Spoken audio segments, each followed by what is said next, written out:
Good afternoon, everyone. I'm Julian Suso, Falmouth Town Manager, and it's my pleasure and privilege to welcome all of you who are here in attendance today for our dedication ceremony for our Falmouth water filtration facility. I also welcome those who are joining us on FCTV, that is providing video coverage of this important event. So welcome all. I want to take a few moments and do a couple brief introductions, and I'm not going to be able to introduce all the distinguished individuals here, but some in particular we want to point out.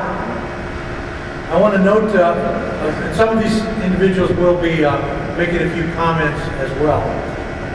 We have our current members of our current Board of Selectmen. Board of Selectmen Chair Sue Moran, Vice Chair Megan English Braga, Selectman Doug Jones, Sam Patterson, and Doug Brown are all with us here today. And it's also my pleasure to introduce some members of our past Board of Selectmen who played a key role in the design, conceptualization, development, and planning and funding process for this extraordinary facility. And those are, again, in no particular order. Mary Pat Flynn is not able to be with us here today, but Pat Flynn, of course, served as a past member of the Board of Selectmen. Rebecca Moffett is with us, who is a member of the, a past member of the Board of Selectmen. David Braga, a past member who's unable to be with us. Kevin Murphy as well. Kevin also is unable. And also notable, and certainly last but not least, is former Selectman Chair Brent Putnam. Brent, we're thrilled you can be with us here today as well. I also want to acknowledge Town Council Frank Duffy. We're pleased to have you with us here as well, Frank. You played a key role in so many things related to the legal operations of what we're in the midst of today. I also welcome past chairs from the Finance Committee. Wendy Vogel is able to be with us here today, and I think I was expecting Judy Bugnani. I'm not sure if Judy made it here today or not, but Judy, you're also a past chair of the Finance Committee during the time when we developed and went through the critical approval process for this facility. Our current chairs of the Finance Committee is Keith Schwagel as well. I also want to acknowledge John Waterbury. John, I know, is with us here today. John is a past member of the Board of Health, and John played a key advisory role in working with our administrative and management team in developing this facility. John, we thank you for that and appreciate your being with us. I also want to acknowledge Paul Miskovsky. Paul is from Miskovsky Landscaping. We all saw John's extraordinary handiwork when we arrived at 650 Gifford Street, not only in the entrance, but also in the entry roadway coming into this facility. Extraordinary landscaping work. I know personally that Paul was hands-on in going above and beyond in the fine attention to the landscaping that speaks to the quality of this facility. Paul, we thank you for that. I also want to give a warm welcome to our State Representative David Vieira, who also serves now and served at that time as town moderator through several town meeting sequences talking about this water plant, filtration plant facility. David, it's a pleasure always to have you with us. Thank you for being with us, and thank you for your dual roles in so many ways serving the town of Falmouth. And also my colleague, Peter Johnson Staub, Assistant Town Manager, is with us, which we appreciate your involvement and your participation as well, Peter, in so many ways, in your short time you've been with us. We have a few others who are staff members who have speaking roles, including our Public Works Director, Ray Jack, and our Water Superintendent, Steve Rafferty. We'll be introducing them to comment further in a few minutes. Now I have 1 page worth of comments as town manager, which I promise to be brief. The Falmouth Water Filtration Plant is a $46.5 million state-of-the-art water filtration facility. It's the newest and the most technically sophisticated such facility in the entire Commonwealth. This impressive project was initially reviewed and approved by the Board of Selectmen in 2013 and 2014, and subsequently funded under a debt exclusion overwhelmingly approved by voters in May of 2014. We greatly appreciate the strong vote of confidence extended by Falmouth voters in entrusting us with the stewardship of these precious tax dollars in making this project a reality. Construction was completed on time and under budget. This marvelous facility, you can hear the echo, it's so big, is a product of an extraordinary team. A team effort in conceptualizing, designing, funding, and constructing what has become a multiple award-winning facility. More comments on that from Ray Jack later. Congratulations to everyone here and all those watching.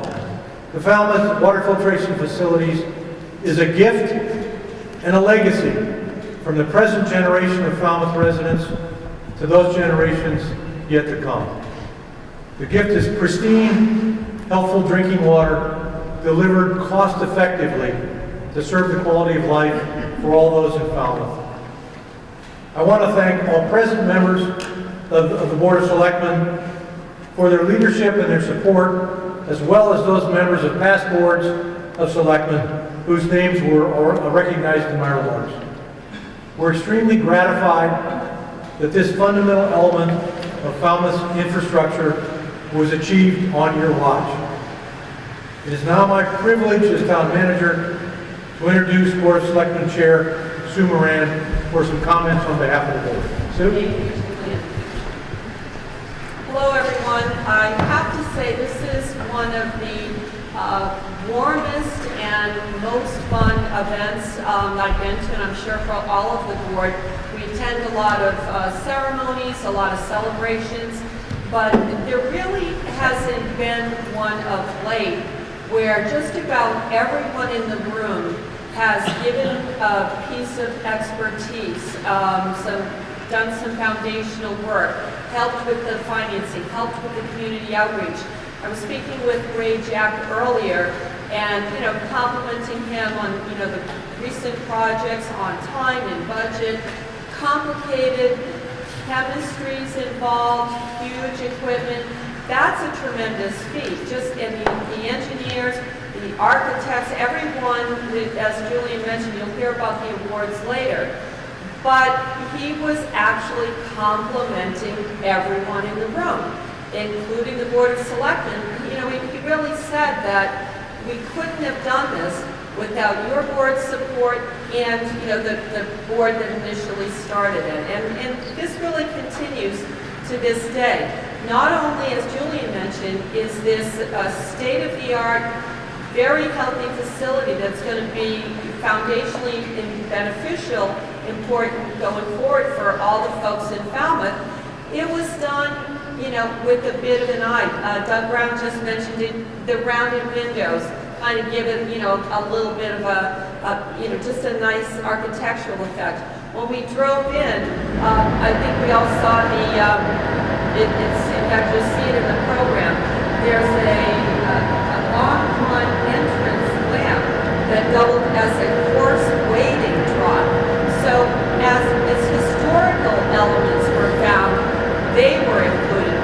Mr. Koskovsky's work, just gives it's an institutional, functional building that we can all enjoy. The Board of Selectmen has its strategic planning in the planning room.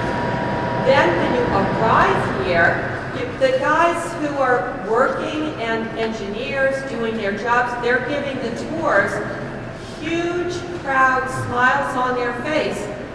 I forget his name, sorry about that, but one of the gentlemen said, I was here from day one, and the engineers told us every step of the way what was going to happen, what was meant, why it had to be that way. Steve Rafferty was telling me that one of the young engineers was, kind of supervising some testing, and Steve was using as somewhat of a learning experience. When someone asks you, why do you do that test? You've got to be able to tell them what foundationally is the reason, so that the contractor can sign on, the engineers, everyone is on that same page. I just said, make up something smart and say it authoritatively. That's what I do most of the time, but Steve gave him the right advice. Anyway, I'm pleased to be here on behalf of the board. Very proud of this project. Really, you know, kind of honored to be in the room with you all, and grateful for everything that you contributed. It's big for the town, and it's really an honor to work with such professionals, experts, and caring people. So thank you very much.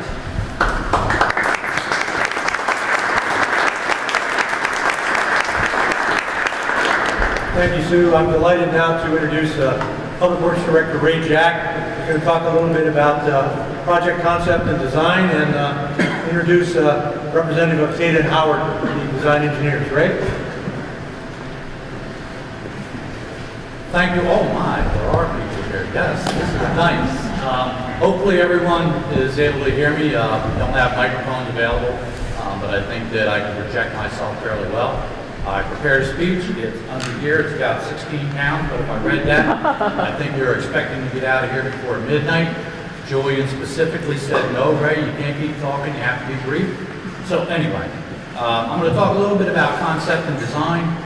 Then Mr. Rafferty is going to be speaking about construction, and then we're going to have a little bit more after that as far as the awards and closing comments and the toast. But I want to thank, believe it or not, all of our personnel in the back of the room. And I won't try to go through, because I can't see that far, as to who everybody is. But we have a number of our operators are here this evening. They are the ones that are responsible 24 hours a day, 365 days a year, for making sure that this facility does what it's supposed to do when it's supposed to do.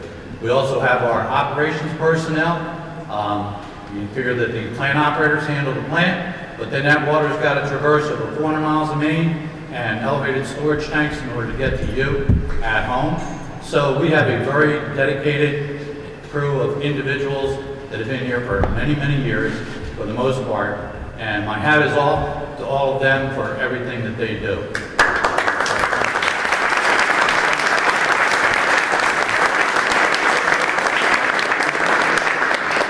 After this brief ceremony, there will be tours available, so they'll be able to guide you on the tours. They are very, very knowledgeable about everything, so hopefully you will be impressed, favorably impressed. Conceptually, I've been thinking about this for over 2 decades, and that would be a story by itself. But ironically, we got here at around 2009, primarily as a change in regulations. So I have to kind of take you back a little bit on history, just to bring you up to where we are today. We started out with the original Long Pond pump station. It was and is a pump station. It is not actually a conventional type of treatment plant. Its primary function is to disinfect the water, send it on its merry way. It still exists, but it is not operational. It was superseded by this particular plant. That plant was built in 1898. It follows then, and if you're going to have a treatment plant or a pump station and you're going to have a source of water, Long Pond, you need to get it to everybody's home. So then the mains started to go in. So in November, we're going to be looking at funding one of the next phases of our water quality project, which is replacing the main on Main Street. The original plant was built in 1898. That main is 1899. It's done its job. It's time for it to go. It does not match the hydraulic capacity or quality capacity that we need today. Ironically enough, when you came in here this evening, you had to come through the front gate. On either side of that front gate, you saw a green urn, and there are 2 of them out there. One of them has 1899 on the base plate, the other one has 1903. So now we build a plant, Long Pond, built the mains to take it to the downtown and then subsequently the Woods Hole area. So the first urn, and that's what those are, they're horse watering troughs, was down at the Village Green. That was the 1899 one. Used to stand at the center of the Village Green. You'd be able to tether your horse there. They had little fish on the pole that goes up the top of the urn. And the water would pour out, fill the trough, and you water your horse, and it also serves as a gas light. The other one was down at the intersection of Luscombe Street and and Woods Hole. That was the 1903 one, but Steve had those fully restored so that they could be brought here, and it is extremely appropriate, I think, for them to be serving this facility. And when they do become operational, okay, they'll be using electricity, cost-effective electricity, and if it's water, it's going to be recycled water. They're also planted within a zero-escape front entranceway that Mr. Miskowski was so kind to put together. From a zero-escaping perspective, we tried to promote the conservation of water. So if you love the landscaping, and I personally do, out there, understand this. That is a true zero-escape effect, whereby it is extremely water conserving. All right, so we thank him very much for his efforts there. I will not be able to thank everybody that I need to thank this evening. It's been a great team effort, as Mr. Suso had indicated. It does go back throughout the history of the board. The board was, in my opinion, very wise. This plant wasn't built for today. This plant was built for tomorrow, and we'll be talking a little bit more about that. So back to the history lesson. When it comes off of 1898 of the original facility that we had built, in early 1990s, following a major federal regulatory shift, they came out with what was known as the Surface Water Treatment Board. The bottom line being, in this country, we either get our water from a water course or a water body, which is a surface source, and or groundwater sources. All the major cities in this country are providing water from a surface water source. Surface water source has intrinsic risks associated with it. It is more susceptible to contamination generally than groundwater sources are. So their determination was that if you had a surface water source, you should filter it to provide a higher degree of assurance for the townspeople. Not everybody was willing to roll with that at that time, and Falmouth was one of those. So they built kind of a back door on that if you weren't going to filter it, you had to disinfect it. But it wasn't just disinfection, you had to super disinfect it. You had to guarantee a 3-log removal of Giardia. That was huge, and Falmouth took that on. So that started out with the surface water treatment. They weren't happy with the original results, namely the feds, so then came the enhanced surface water treatment. And still, not everybody came to the trough. Then came the long-term 2, or long-term 1, interim enhanced surface water treatment rule. And then finally came the long-term 2 surface water treatment rule, which was in 2009. And that's the one where we literally have come to be where we are here today. At that point, we would have had to add a second disinfectant and continue to use chlorine, which creates harmful byproducts known as triomethanes. Or we could have an option of building a filter plant. I'll never forget, and Miss Abbott, Jane Abbott, not Jane Abbott, but Judy Stetson is here today. But I remember Jane and Judy were in the same room over at the Moores Pond School over 20 years ago when I asked a simple question. If I say the words water treatment, how many of you think of chemicals? Everybody raised their hand. That was sad. It was sad because what you're going to see or have already seen here today, this is not about chemicals. This is about what's natural. Filtration is a natural process. We place water, put it through the sand, it comes out clean at the bottom. These happen to be multimedia filters, so they also have granular activated carbon, which serves as a very large Brita filter. Initially over here, we have the DAP units, and that's the first process where the water comes into the plant.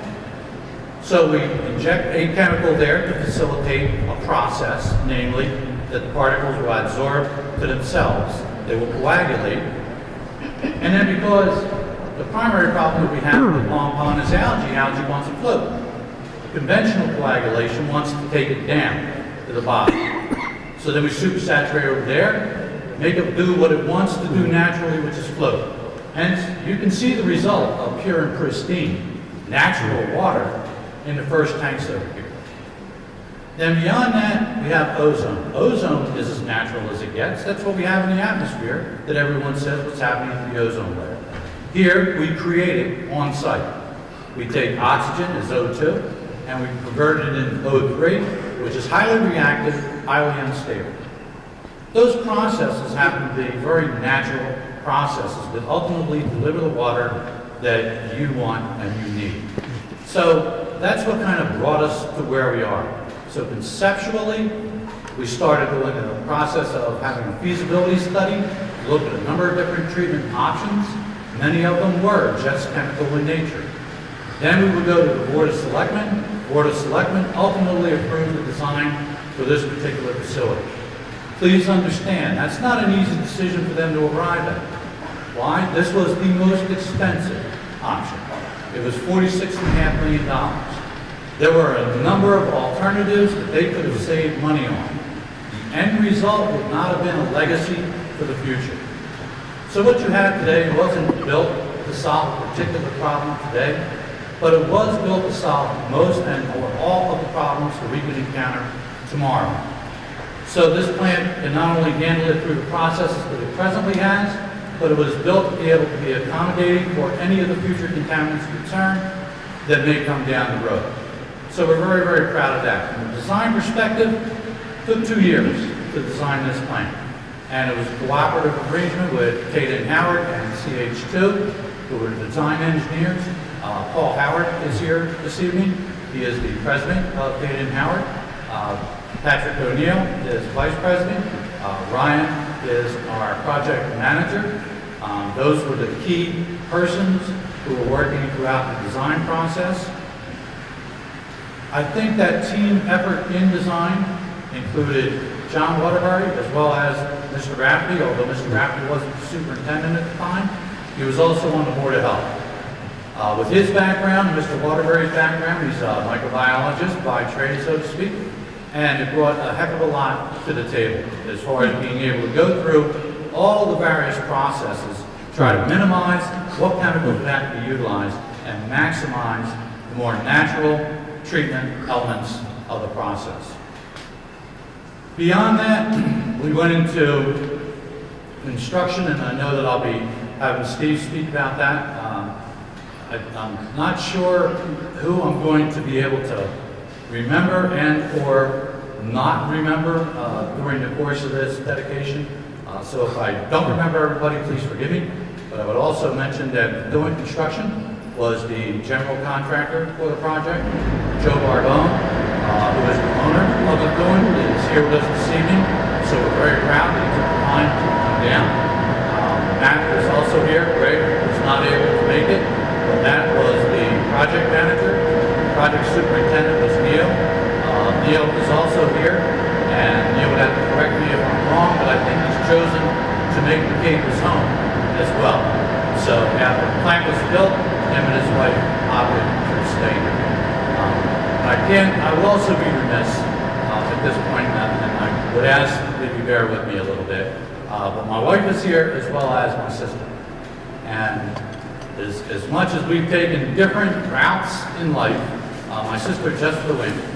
So she just got here a few minutes ago. I'm sure she's tired and she's hungry. But she is a 5th grade teacher in Florida. All right, so I'm very, very proud of her. I always have been. And as far as whose job is the hardest, it is by far her job. And it is for those kids who do that.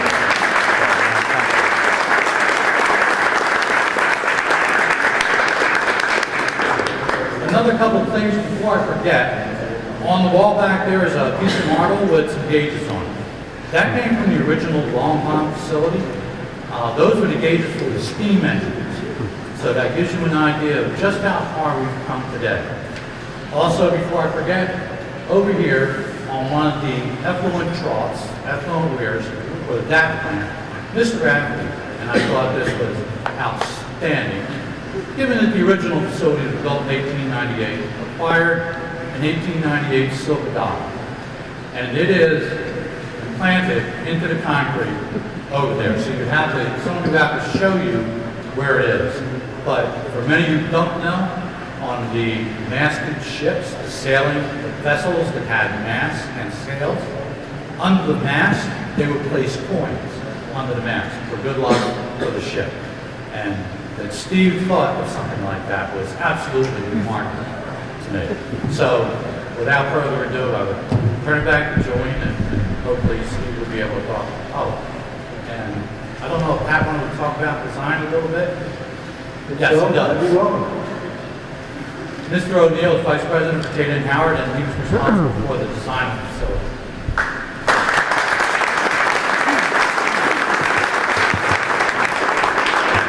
Tough act to follow, but I'll do my best. I didn't want to get into the design. I hope you take a tour.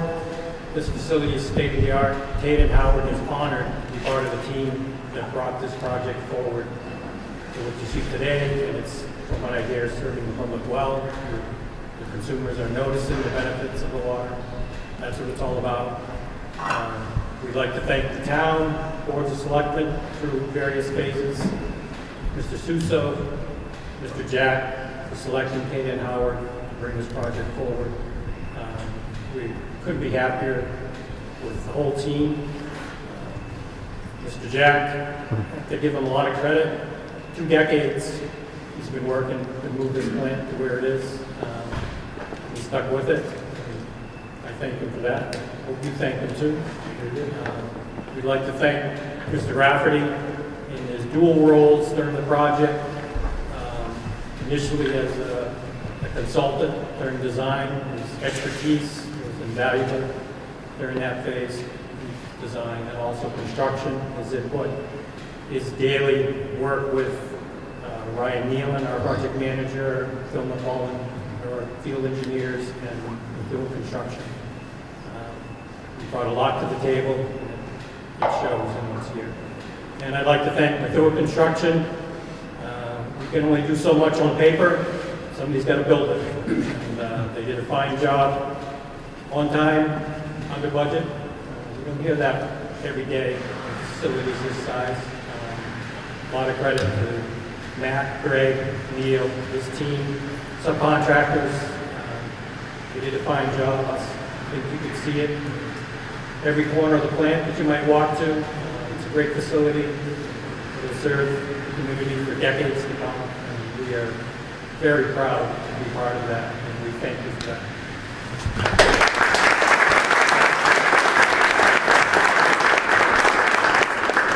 Thanks, Patrick. Now it's my pleasure to introduce our water superintendent, Steve Rafferty, for some comments about construction and anything beyond. Steve? Thank you. Oh, Chief. I'm really happy to be here in front of you tonight. And when I think about the construction process, I've been at it for 40 some odd years or longer. I've never been on a project of this size where I was so fortunate as to have people who I could trust, who are honest, and who are committed to the concept of teamwork. You don't do a job that should take 30 to 36 months to build in 24 months without having a team that wants to do it. A great design, the design gets bid, and that's the starting point for construction. It's a phrase. It's up to the contractor for the means and methods. You need to listen to your contractor because he's got some ideas about how to get it done and how to get it done on your schedule. And you've got to work with them at every step of the way. Not every engineering firm wants to believe that their design's not perfect. It's important. It's important when a contractor is in the field and says, why do I have to do this? And I think you touched on that soon. The engineer needs to be able to articulate very clearly why you need to do that. If you can do it, the contractor will do it. If the contractor thinks he's got a better idea, the engineer needs to learn to listen. We had a team from top to bottom, whether it was the general contractor, the electrical subcontractor, the HVAC contractor. We've heard about our landscape, what a fabulous job he did. People weekly got together and talked on the job site. Every 2 weeks we had a progress meeting. I think one of the things that was amazing about this project is we very quickly got into a rhythm of understanding each other's objectives, needs, responsibilities, and obligations. And there wasn't a moment that we let it down. If this is, as everybody says, and it truly is, a state-of-the-art automated treatment plant, the construction process and the construction engineering process during construction was also state-of-the-art. We utilized online tools We kept everything electronic. People in the field would go to laptops and check dimensions, sizes, specs. It was normally on a job, it takes 15, 20 days from here's a product we want to use, the engineer looks at it, the engineer approves it, it comes back to the contractor. We cut that down to 7 days or less, repeatedly on items of this job, which kept the schedule moving, kept the schedule going. As a brief benchmark for everybody in this room, on any given day, we were spending between $100,000 and $200,000 of the town's money in the construction rate we were at. That's about as aggressive as you can go at a construction job. And to have it finished with literally, there was no claims at the end, there were no disagreements at the end. You know, Jennifer's going to talk to you about the financing. We built a model that said the contractor does his work, he gets paid on time. That cash flow to the contractor helps the contractor to know that he can trust you, that when you say you got to get this done to keep the job going, you will get paid. I could stand up here for a long time and talk about construction, but I'd rather construct something. So with that, I'm going to turn it over to Joe Barboni, the Chief Executive Officer from Methuen, to speak a little bit to his perspective of this job and how it went.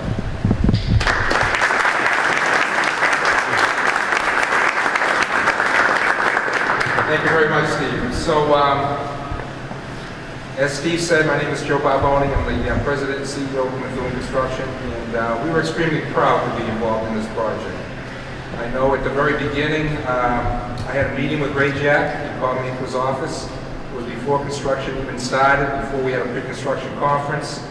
And his objective was to make it very clear to me, in no uncertain terms, what his expectations were, which Ray is apt to do. And he explained to me how this project had to come in on time, under budget, and with a high degree of quality, and he wanted to see our A-team out here. So I tried to explain to him that all of our teams are A-teams, but I'm not sure he quite bought into that. I think he's seen varying quality from construction teams in the past, but I fully committed to him that we would do whatever it took to make this project a success. It was an extremely difficult schedule. I can tell you I've been doing this for 40 years, and this was one of the most aggressive construction schedules we've ever seen. We thought long and hard about bidding it. One of the major reasons why we decided to bid it, quite frankly, was because of Cater and Howard being the engineers. We had successfully done a couple of projects with them in the past. They went really well. We have a lot of respect for them. They work in close collaboration with the contractor. And primarily when we saw that they were the design engineers and they were going to be on site assisting us, we decided we'd give it a shot. And it wasn't easy. It was a major challenge to bring this plane in on time. But as both Ray and Steve said, there's only one reason why this project was a success, is because all three companies, Cater and Howard, Methuen, and the town, had a vested interest in a common goal to make this project work, to make the construction sequence work, and to work together to iron out our problems. Every job I've ever done in 40 years every successful job I've ever done in 40 years has a common theme, and that's collaboration and cooperation amongst all the major team members. And that's what we got here. Steve Rafferty did an outstanding job. I've never seen anybody, any owner's representative, so involved in the project. And any time there was an issue, he was right there to lend a hand and to bring the parties together and to actively participate in getting to a solution. So it wasn't a matter of weeks or a month or 6 weeks before we got answers. We were getting answers that day. By that afternoon, Steve had that problem wrestled to the ground, and he had everybody heading in the right direction. So I want to just say thank you. It has been a privilege and an honor to work with all you folks.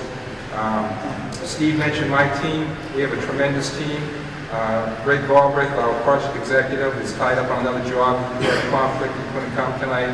But our project manager, Matt Munzing, Matt, raise your hand. You can see who you are right there. Matt Munzing, our project manager.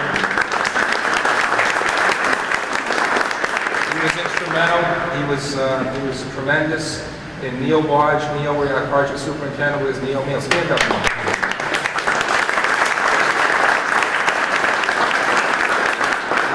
Neil threatened to retire after this job. I don't know if the job did him in or whether he wanted to go out on top. I'm not sure, like Tom Brady chasing another Super Bowl, but we actually talked him into staying a little while longer with us and forego his retirement. So that's about all I wanted to say. You've been gracious hosts, and it's been a tremendous opportunity for us, and we enjoyed every minute of it. Thank you.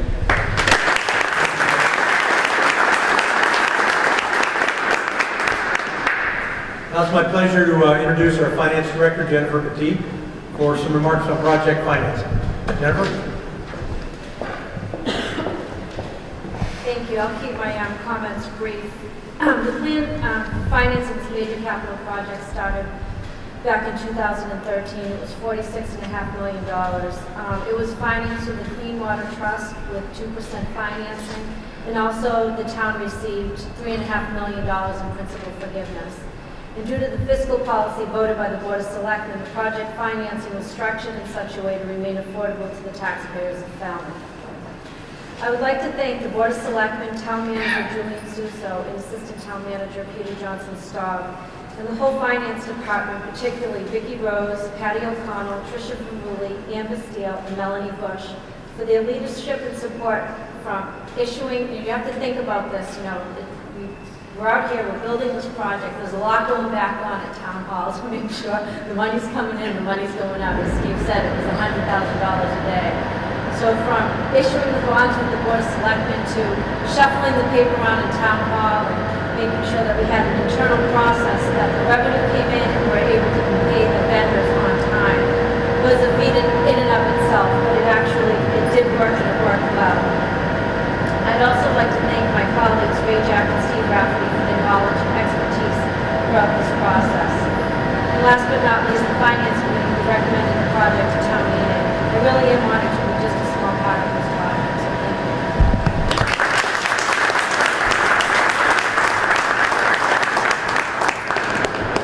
Thank you, Jennifer. Now we're back to Ray Jack to talk a little bit about recognition and awards for the project. So Ray? This is my final shot, so we will get out of here on time this evening.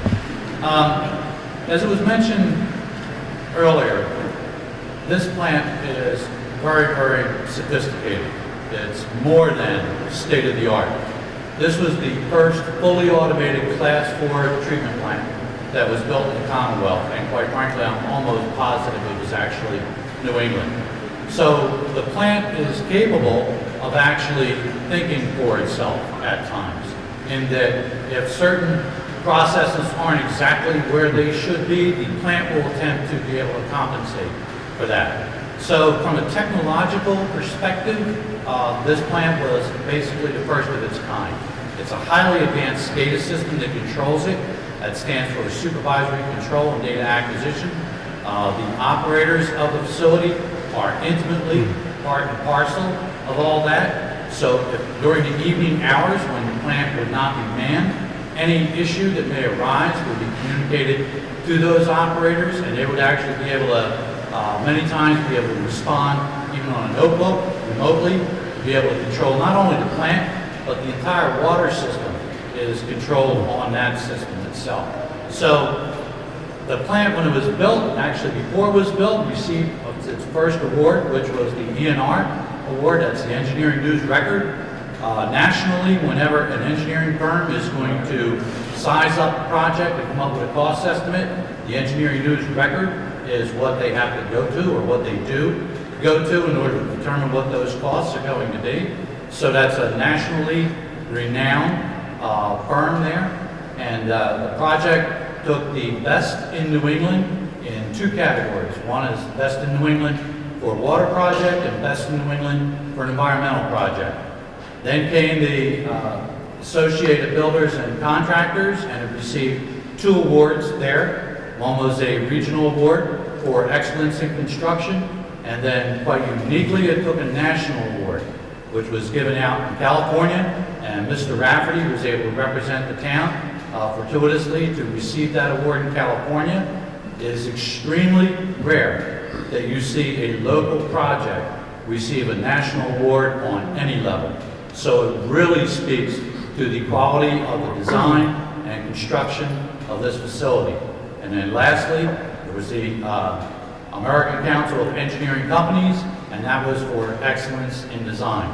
So the plant is an award-winning facility that happens to be located here in Pownell. So if Steve and I and the town are proud, yes, we are. It took a tremendous team effort. And before I forget, I do want to acknowledge this. I see that Miss Amy Lowell is with us this evening. And while this project was going on, it was 2 years in design, 2 years of construction. But the wastewater was also going on at the same time. 2 years in design, 2 years of construction. So what we were actually doing is handling 5 multi-million-dollar projects totaling $100 million. All of those projects came in on time and under budget. The town had a tremendous team effort for a public works department to be able to accomplish that at any level. So I wanted to at least, I know that this evening is about this particular facility, but I think that Ms. Lowell deserves a tremendous amount of credit.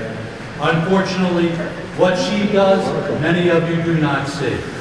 So we spent nearly $37 million out on the street, but unfortunately most of it's buried. However, my hat is off to Amy and for all of her efforts and her expertise in trying to bring all these projects in.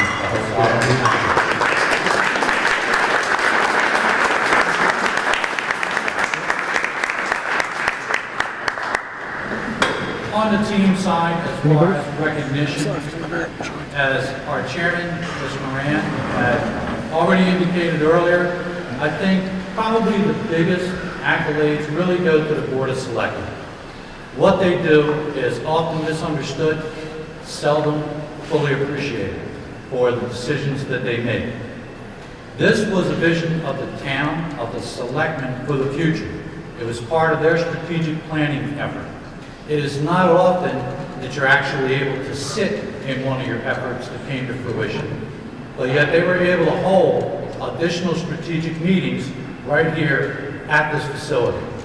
That's not an accident, that's pride in an accomplishment, a major accomplishment for the town. And it was across the board. It goes back a few years. And I think Mr. Putnam at the time was chairman of the board, if I'm not mistaken. And so a lot of that credit, both past and present, was a tremendous effort on their part that shows the support of the selectmen, not only for the department, but for the town overall, and especially for the townspeople. Thank you.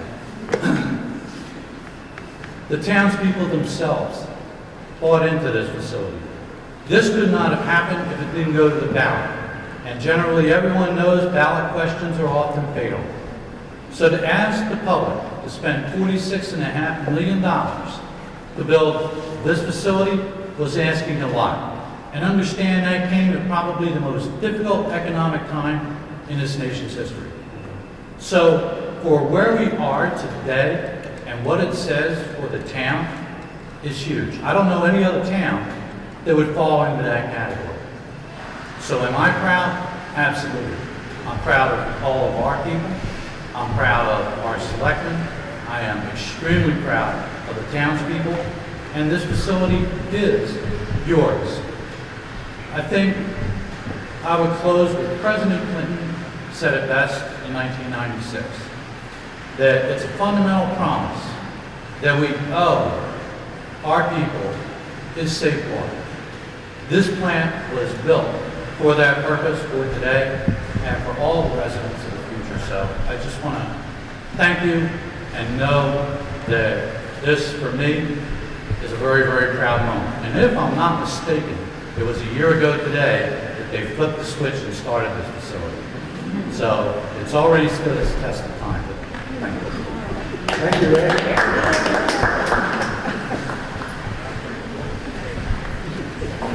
Thank you, Ray. It's now my pleasure and privilege to introduce Vice Chairman of the Board of Selectmen, Megan English Braga, to make some concluding remarks of her choosing and have an opportunity to lead us in a toast. And by the way, this is Falmouth water. This is from the water plant. And thank you to our colleagues for passing this around. Megan? Thank you. So I don't usually have water in glasses like this, but if I'm gonna have water, I'm glad it's Falmouth water. Just, to really summarize, of course, this is an enormous team effort across the board. Every member of this community owns a piece of this building. We paid for it, we thought about it. Some of you put your hands on the very first, the very first blocks that have built the foundation of it, have solved the problems that come up each and every day. And it's still amazing to me, we walk around with these little computers in our hands, but it's amazing that we can turn a faucet on and clean water can come out from miles away. And it doesn't happen everywhere in the world. And we take it for granted sometimes just how special it is to be able to depend on clean, beautiful water that we can really enjoy, and that is, again, just the foundation of life. So there's a saying that if there's magic on this planet, it's contained in water. So I just want to have a toast to the fact that everyone here in this room and so many others that aren't here tonight have made this incredible project look like magic. So thank you and cheers. Cheers.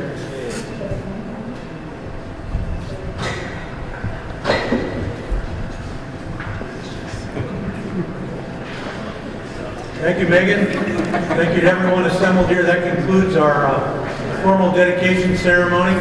Thank you for joining us in a toast to all those assembled, all our fellow residents of Falmouth for making this possible. And thank you to all our working colleagues who are here every day committed to all the things that are the best for this town. And that's really our blessing as well, to get to work with such fine individuals. So thank you for being with us. Thank you to members of the board, all distinguished guests, and we have some refreshments remaining, and enjoy the toast if there's any water left in your glass. Good evening. Thank you.